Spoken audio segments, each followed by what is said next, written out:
watching the Forefront Church video podcast. And wherever you're at viewing online, we just want to say thank you and welcome. And one of the ways that we can help connect with you is we want to hear from you and where you're at and how we can help. And so head over to forefrontchurch.info after the message and click the Connect tab. It's a great way for us to help you along your spiritual journey as you connect with God and learn about Jesus. And so sit back, relax. We hope that you're challenged and encouraged from today's message. All that noise and all that sound.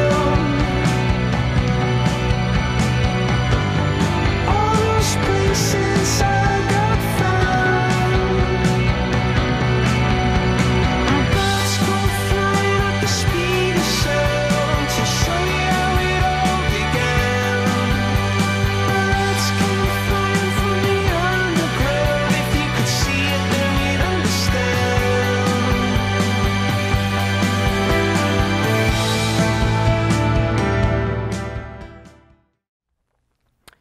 July 25th, 2015.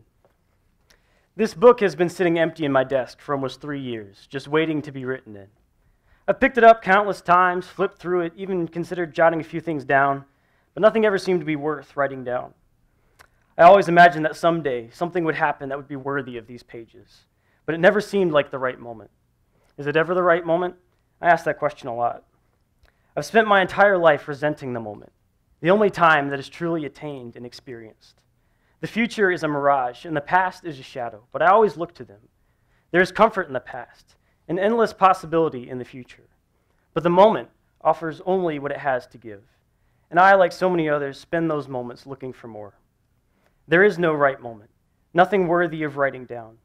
I could spend years in hesitation, always withholding the pen from these pages to save them for thoughts that I deem to be worthwhile. But today I accept that my story lies in the moment. The life I want is happening right now. Today is worth writing about. This book will serve to capture the moment and the joy that comes with embracing it. You know, it's funny, exactly 2 years after writing that, in July 25th, 2017, I remember, I'll never forget this, I woke up at 4 a.m., my wife was experiencing some uncomfortable pains, and then later that day at exactly 8 p.m., we met her. That's our daughter. I love that picture so much.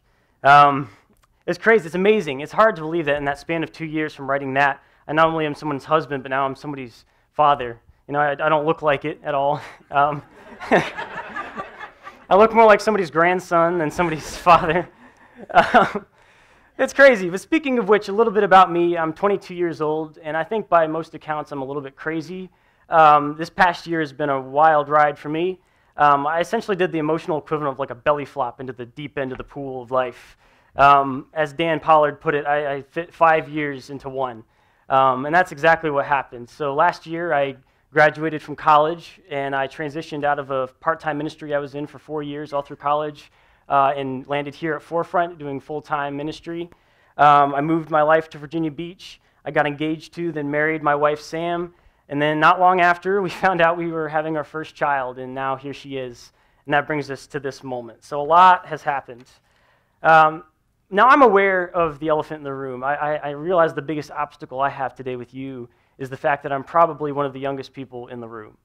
And that might be kind of a hindrance for some of you. And I know some of you are wondering, you know, what could this kid possibly have to tell me about my life?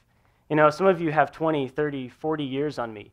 And I get it. It might be kind of weird. I mean, what do I know about your life? It's a fair point. I mean, I'm 22. I've got a ways to go. But I would say this. You know, God speaks through unlikely messengers to bring truth into our lives. And sometimes it happens through people who are younger. Sometimes it even happens through our own children. And so I would say I really need you to hear me out today because I think we'll find that we have a lot more in common than any of us think. You know, maybe all of us are dealing with the same human condition, no matter where we fall in the timeline, and no matter who we are. You see, maybe you're a bit like me. Maybe you've spent days and weeks, months, years waiting for something to happen, something to break the monotonous cycle that was or is your life, something to come along and wake you up from your sleep, to give you that unmistakable awareness of life, that you are living the life you know you were made for. That feeling I had a month ago when I held my daughter for the first time, I'll never forget that. I mean, it was like, oh my goodness, this is actually happening. She's a real person. I don't know what was happening yesterday, and I really don't care. And I don't know what's going to happen tomorrow, but this is living. This is what it's about. You know that feeling I'm talking about? It might not be the birth of a child. It might not even be something enjoyable. I mean, it could be something else, like a wedding or a graduation, or maybe it's something else. Maybe it's the death of a loved one, or a car accident that you walked away from with your life, or maybe it's a trip overseas or a mission trip. There's these moments that come around, perhaps only a handful of times in your life, that punctuate your existence, that let you know, man, I've been kind of on autopilot, but this is what life is all about. And maybe you recognize where you are, and maybe you see this future version of yourself. If people ask me all the time, oh, where do you see yourself in 5 years or 10 years? And most of the time I'd say, I think I got my stuff together by then. I think I'll be a different person. I'll probably be a little wiser. And that's how people are. They feel like they're going to be wiser. They're going to be in a better situation financially. The relationships that are currently topsy-turvy are going to be mended. The family situation is going to be better. We're going to be achieving the things we set out to do. But in the same way, perhaps we feel this way about our future, but we look back at our current track record, and we look at where we are now, and we realize that we've been doing the same thing over and over again. When I pictured myself as a father, I didn't really imagine looking like this. Being 22, I imagined myself a much older, wiser man wearing white tube socks and New Balance sneakers and a tucked-in shirt. It didn't happen that way. My dad's coming to next service, by the way, and I'm totally going to say that to him. But life just doesn't work this way. I mean, we don't just magically become this new person because our circumstances have changed. The truth is, you become future you by a series of decisions and deliberate steps. It's a process, and it takes days and weeks and months and years of practice to become the person that you want to be. I open with this excerpt from my journal because I think it's important that you know where I'm coming from today. Because truthfully, I believe not only today's message, but much of what's happened in my life over the past 2 years stems from this moment. Something happened inside of me on July 25th, 2015, and certainly again on July 25th, 2017. Some part of me woke up from a deep sleep. I remember it was as if my life had just kind of been unfolding in front of my eyes, and it was kind of outside of my control, and I was just sort of passively letting it happen. Wasn't really stepping in, wasn't really doing anything, and then suddenly I snapped out of it. See, I had been struggling with depression for the previous 5 years at the moment of writing that. Most of my time in late high school and college, just trying to figure out the course of my life, trying to determine my purpose in life, and I really just wasn't coming to peace with it. I remember just feeling kind of directionless, and I remember in college, a lot of times it would be late at night, and I'd be, couldn't sleep, and I remember just plugging my headphones in and walking out the door of my dorm building, and sometimes I would just walk around the city, like aimlessly, for hours. No destination, nowhere to go, just trying to escape, just trying to forget about everything that was waiting for me back home, trying to pretend it wasn't there. I thought that I would be happy if my circumstances were different. I thought, man, if I knew what I was going to be doing in a few years, if I had a girlfriend, if I had a car that wasn't my parents', if I had all these things lined up for my future, then I would have peace, the peace that I was looking for. And then it was that following summer that I decided to start journaling, just to see what would happen. I figured I'd try something, embracing the present moment for what it was, seeing each day as a gift and an opportunity to do something great. And I really didn't know what would come of it, but I knew that something had to change. And sure enough, something amazing began to happen in my life, and things began to change course. And I wonder for all of us, what if we all lived this way? What if we all lived in a constant state of change and self-awareness? What if it only took a shift in perspective to change everything about our life? What if we dreamed bigger? And what if we believed that we were capable of more than we thought at first, or what other people have told us we're capable of? What if we lived beyond the walls of this church building, of our homes, of our culture, and even of our own minds, and really lived, not on an autopilot, but purposefully? What if we took hold of the purpose that God has given us as His people? What would our families look like, our community, our world? I can only imagine. 2 years later, this book has got a lot more pages filled than it did. That was page 1 that I read. There's a lot of stories in here, a lot of mistakes, a lot of fear, a lot of being angry at God. That's okay. That happens sometimes. And life-changing moments alongside moments that I would have otherwise considered to be mundane. But these moments are a part of my DNA. This is my footprint on the world, whether I like it or not. And for better or for worse, I've walked the path that I have to get to this moment in time. And that's just the reality. I have to live with that. But let us never believe in the mundane. Let us never believe that right now is not important. My prayer is that we never live our lives just for the big moments, those punctuation marks of the story. That this is not spare time between the next big thing and now. The in-between is equally, if not more important. You know, young people, if there are any in the room, I'll let you decide who counts as young. I'm not going to decide that for you. This is for you. I remember growing up, and I was really bothered by something that people told me a lot, mostly my teachers, other adults as well, but my teachers would always say, wait till you get to the real world. It's going to be different. And the real world was kind of this mythical land where you paid bills and life got worse and nobody cared about you. You know that place? And they'd always say, wait till you get to the real world. We're not going to coddle you like we do now. We're not going to give you as much leniency as we do now. And I remember being rather bothered by that because I was living in the real world back then too. Like, that time didn't just not count because I was young, because I was in school, because I wasn't where I was headed. You know, that time mattered. And the decisions that I made and the ways I spent my time became who I am now. And the same thing goes for now. And older people, you're not off the hook. And again, I'm going to let you decide who counts as older. I'm not going to do that for you. There's this mentality that we can get into. Your best years are not ahead of, or not behind you. And it's easy to say, man, I've lived my career, I've raised my family, I've done everything I've set out to do, and I can just sit back and relax. No, we need you. We need you actively in the game, because truth is, there's people like me who need you. There's people younger than me and older than me, people 20 years behind you that need exactly what you have to offer. There's still breath in your lungs. There's still time to do something with it. And the truth is, we all have a piece of the story that's waiting to be written. And some of you are like me, and you're afraid to start writing.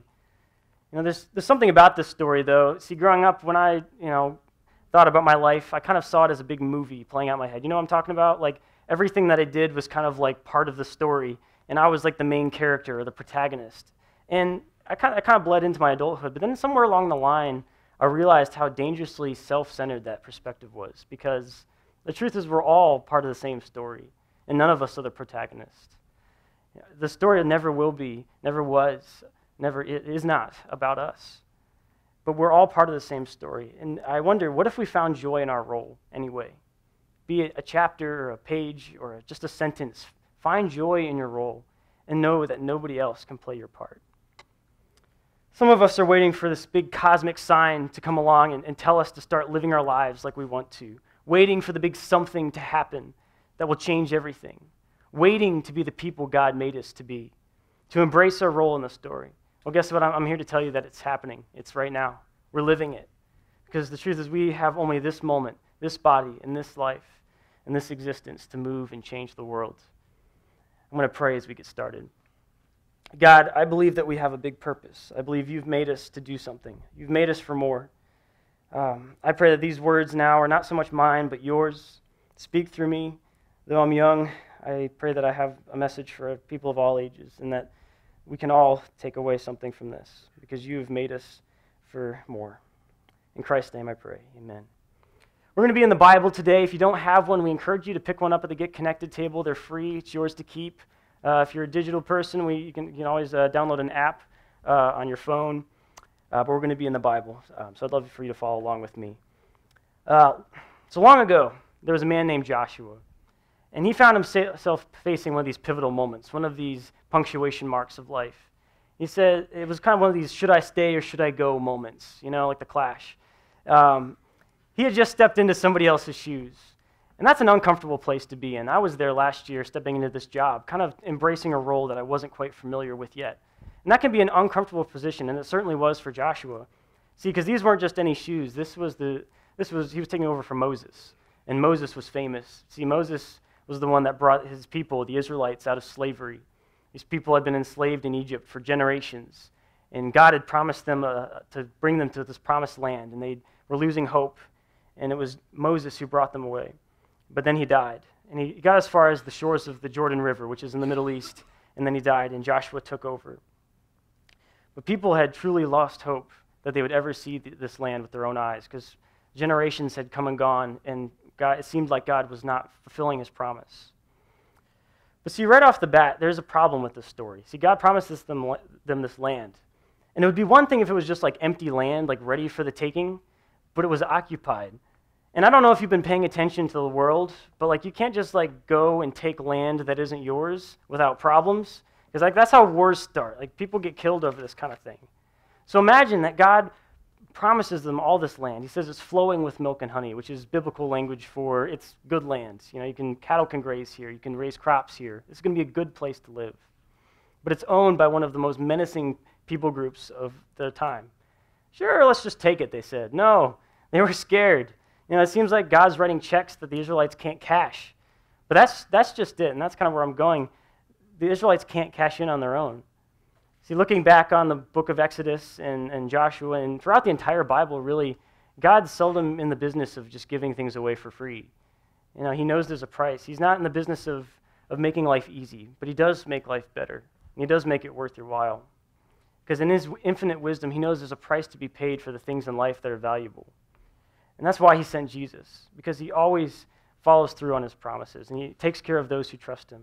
And though there is a price, and though it is going to be difficult, and there will be challenges in life, it is always for the good of those who trust him. But still, despite God's impeccable track record, Joshua and the people are afraid. And on some level, I mean, they have reason to be. Joshua's in an uncomfortable place. He's taken over a big job. But this is God. This is the one who brought them out of Egypt. He'd gotten them this far. He'd taken them out of slavery. He had brought them through plagues and delivered them from the hand of the strongest armies in the world. He parted the waters of the Red Sea so they could walk through on dry land. I mean, read the book of Exodus sometime. You can see the amazing things that God did to bring them to this point. And so this same God that miraculously did all of these things brings them to this moment and says, and follow along with me, this is Joshua chapter 1, verse 9. He says, "Have I not commanded you? Be strong and courageous. Do not be afraid. Do not be discouraged, for the Lord your God will be with you wherever you go." I notice here that God isn't giving him a suggestion or a gentle reminder or, a little tidbit. This is a command. Yes, what lies ahead of you is intimidating. Yes, it will be a challenge. It will be hard, but be brave. I'm with you. I was with you before. You know that. I will be with you going forward. Be brave. And he's made it pretty simple for us. If you choose to follow God, cowardice is not an option. And this is a beautiful and liberating thing, and here's why. Because in this act of bravery, you absolve yourself of the stress and the worry that comes with trying to lean on your own strength. It doesn't matter what you think you can do. It doesn't matter who you think you are, because it's not about that anymore. It doesn't matter if you're strong enough, cool enough, smart enough, good enough. You just have to follow God's lead. But it's a lot easier not to do it, isn't it? That's most likely the reason it hasn't happened yet. That thing that you're dreaming about, there's usually something more practical and easier to do. It's a lot easier to be ordinary. There's a documentary on Netflix that I really enjoy. It's about minimalism. And that may sound odd. You might start to write me off as I say this. But I really enjoyed this documentary. So much, in fact, I actually took notes in this black book, like it was a sermon or something. I just got really into it. I'm kind of a nerd. But basically, and if you don't know what minimalism is, it's essentially people that don't like to have a lot of stuff. They just kind of like to live their lives in a simple way.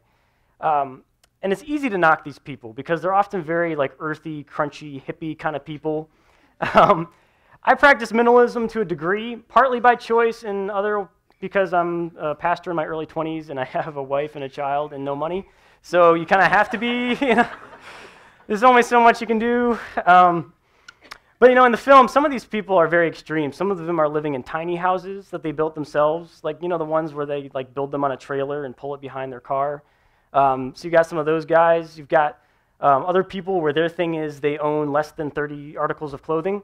So they have their week's worth of shirts and pants, and I really hope they have more socks and underwear, but they didn't say that in the film, so I don't know. One guy, his thing was that he owned 40 things total. So he carried a backpack and he owned 40 things. And he just backpacked across North America and crashed on people's couches. So crazy stuff. It was fascinating to watch. But most of them were actually pretty normal people. They just didn't like to have a lot of stuff, and that's not so bad. But all of them had this one thing in common. They were really happy and satisfied with their lives. And this whole idea seems ridiculous to us to a large degree, to strive to have less. I mean, especially in a culture where that emphasizes having more. But in another sense, there's an important piece here for the Christian, or even if you're not a Christian today, there's an important piece for you if you like to live outside of the lines a little bit, if you like to kind of be different. Towards the beginning, one of the main guys said this, and I thought it was really profound. He said, "We live in a cloud of automatic habitual behavior. There's a template for how we are supposed to live, or perhaps how we're pressured to live by advertisements. But ultimately, we have the freedom to live however we choose to live." What he didn't add here because of the context of the film is that there's really a God-given freedom. When we choose to live freely and lightly, we are no longer burdened by other people's expectations for our life. And that's a burdensome thing. Or expectations we've placed on ourselves, perhaps even expectations we don't want to have on our lives, pressure we have from the outside. I mean, I see this all the time, especially at my age, being fresh out of college. I see kids bending over backwards to get into colleges they don't really want to go to get degrees they don't want, to get jobs that they're going to hate. And I ask myself why. And I think a lot of the times it's because of this pressure they have and to meet these expectations in life.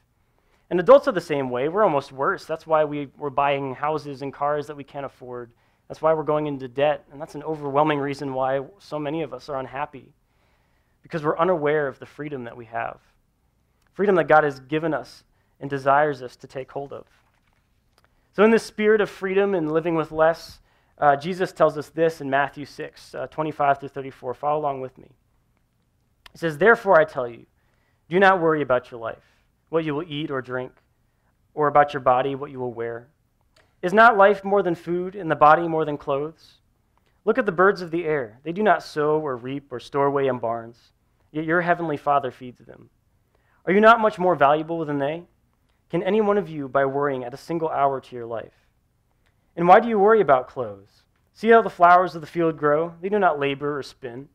Yet I tell you that not even Solomon, not even the wealthiest of men, in all of his splendor, was dressed like one of these. If that is how God clothes the grass of the field, which is here today and tomorrow thrown into the fire, will he not much more clothe you, you of little faith? So do not worry, saying, what shall we eat? Or what shall we drink? Or what shall we wear? For the pagans run after these things, and your heavenly Father knows that you need them. But seek first his kingdom and his righteousness, and all these things will be given to you as well. Therefore do not worry about tomorrow, for tomorrow will worry about itself. Each day has enough trouble of its own." Now, what I'm not saying is to go home and sell your house and get rid of all your stuff and disregard advanced planning for the rest of your life, and I don't believe Jesus is either. But what he is saying is to pursue the things that actually matter in life, not the means to the end, not the stuff. Because God promises to provide you with exactly what you need along the way. But don't fixate on the things. See, oftentimes our pursuit of a meaningful life is a pursuit of security, of safety. And once we have that, it becomes a pursuit of excess. But what God teaches us here is game-changing. It's countercultural, and it's something we really need to embrace. And it's very simple. Stuff is not that important. It's just not. Stuff is what's weighing us down. Worrying about having stuff is what's making us unhappy. And too many of us are held back by the idea that we need more in order to live the lives we want to live. And this goes beyond physical things. I mean, this could be opportunities. We say, if only I had this job, if only I was married, if only I had kids, then I could live the life I wanted to live. And then I could be the person I set out to be. Essentially, if we look at this attitude we have of life, we're saying, if things were different, and then I would become a better person, and then I would appreciate life more. It's essentially what we're saying. See, we're always thinking about what we could do if we had more. But with this shift in perspective, the question becomes, what am I doing with what I already have? It's an important question. The truth is, I think many of us are missing out on life. We're watching it pass us by through a screen. We're watching other people do the things we wish we were doing if we weren't so busy. We're succumbing to a false sense of depression as we watch other people's lives and experiences and we compare it to our own, and we inaccurately conclude that we don't measure up. This is no way to live, because we were made for more. The truth is, we don't need more stuff, more money, more stability, a new muse in our life for life to get better. We need to be in tune with our purpose. We need Jesus.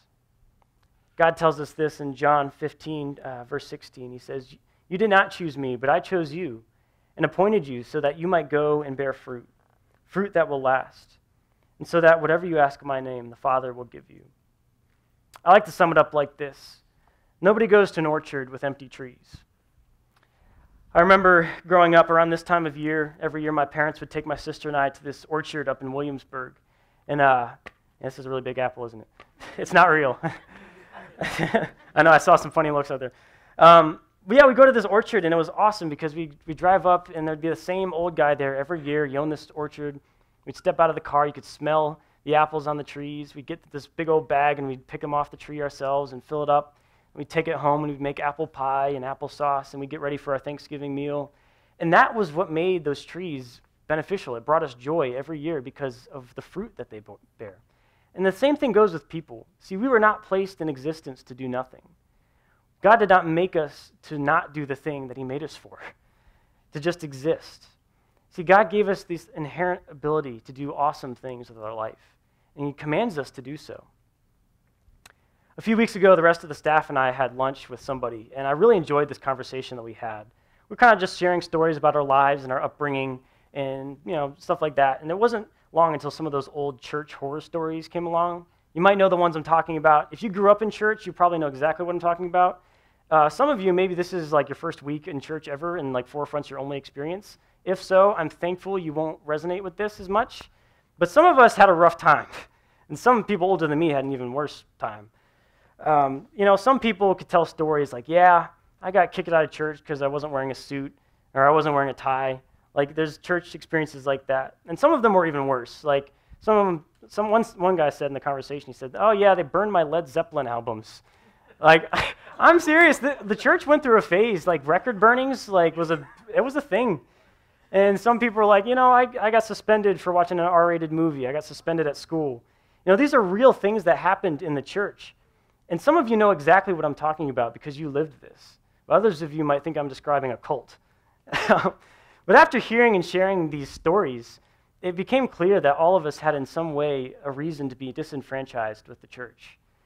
Because the problem was somewhere along the line, the church decided the world is bad and we need to get out. We need to isolate ourselves. And that's exactly what happened. I mean, we spent decades doing this. We condemned the world and completely separated ourselves. We opened Christian schools and made Christian music and Christian books, Christian movies, Christian t-shirts, Christian alternatives to popular holidays. I'm not kidding. In my elementary school, we weren't allowed to celebrate Halloween. We weren't even allowed to talk about it. In fact, they made a replacement holiday called Protestant Reformation Day. Ooh, oh boy. That holiday was a riot, I tell you. Who needs candy when you can learn about church history? See, if there was a popular thing happening in culture, the church was there months later to catch on to the trend and make their own Christian version of it. And I'm not saying all these things are inherently bad. I mean, the Protestant Reformation was interesting to learn about, I guess. And I went to school for Christian school for 16 years. I mean, I was a part of a lot of this. But we created this big Christian vacuum where everyone was safe from the evil world. But then we couldn't reach the world.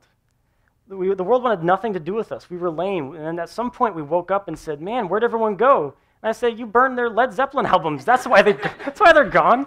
Where do you think they went? We spent decades alienating these people, and now we're waking up to the fact that something has to change. And it's really sad, honestly, to think about this in light of Jesus' attitude when he was here on earth. Even if you don't read the Bible, even if you've never stepped foot in church, you probably have heard this, John 3:16. For God so loved the world that he gave his one and only Son, that whoever believes in him shall not perish, but have eternal life. And again in Mark 16:15, he says, go into all the world and preach the gospel to all creation. We need to get out there. We need to be okay with getting messy, going into the world, into our community, and loving someone with everything that we have, because that's exactly what God did for us. And do so with courage. Be brave. I get it. The world is intimidating. It's not safe. Not everyone's going to agree with you. And I'm sure that's why the church bowed out for so long, but it needs us. Now is not the time to shy away. And you may hear all this and say, well, that's great, but I mean, how could my life ever make a dent? I would say look around you. I mean, really look. For starters, take control of this rectangle that you carry around in your pocket. It's not going to change the world. Your angry status on Facebook isn't going to change the world. It's just going to make everyone mad. I've seen it. Sharing a photo of starving children in Africa isn't going to feed them. Internet activism isn't going to change the world. You are going to change the world. Start writing your chapter of the story. Make it a good one. And we only have so many pages. Make it a good one. There's always an opportunity to love someone if you're paying attention, if you want to. And it doesn't have to be big. It doesn't take special skills and all this talent. We have stuff you could do right here at Forefront. It doesn't take anything special. You just have to show up, be present in the moment, and be willing to experience what God has for you. One of the easiest ministries we have, and it's cool, make sandwiches with Pin Ministries. I've done it before. It takes no talent. You don't even have to make an entire sandwich. Sometimes you're just the cheese slice guy. You just put anybody can do this. I've been the cheese slice guy. It's the easiest thing in the world, but it makes a world of difference to somebody who's hungry. I mean, anybody can do this kind of thing. But sometimes it's not always so easy. I'll give you some credit. Maybe it's time for you to start joining a small group. That can be terrifying. I'm on staff here, and it's terrified me. I get it. Opening up to people is hard, but that could be the game changer for you. That could be the pivotal moment when you sit down with people that want to hear about your life and want to be there for you, and you open up and share your story. That could be the moment when everything changes for you. I encourage you, be brave. Step out. Maybe it's time for you to start working with kids. Oh boy, teenagers.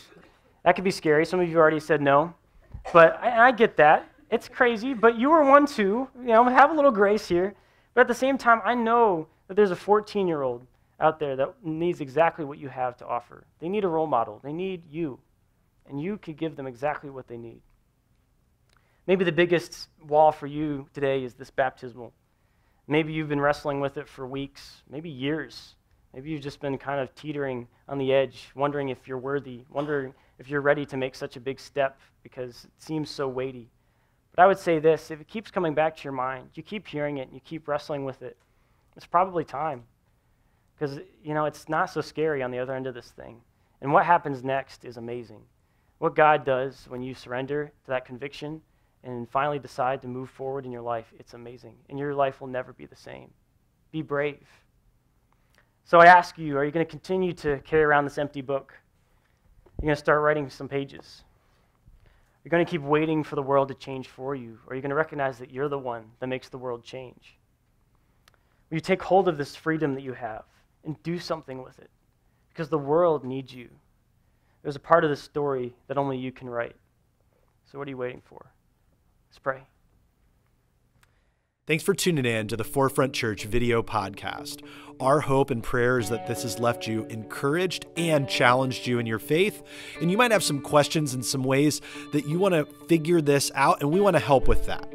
Head over to forefrontchurch.info, and there's a couple different ways that you can connect. Click the Connect tab and let us know how we can be praying for you, or a staff member can be contacting you this week.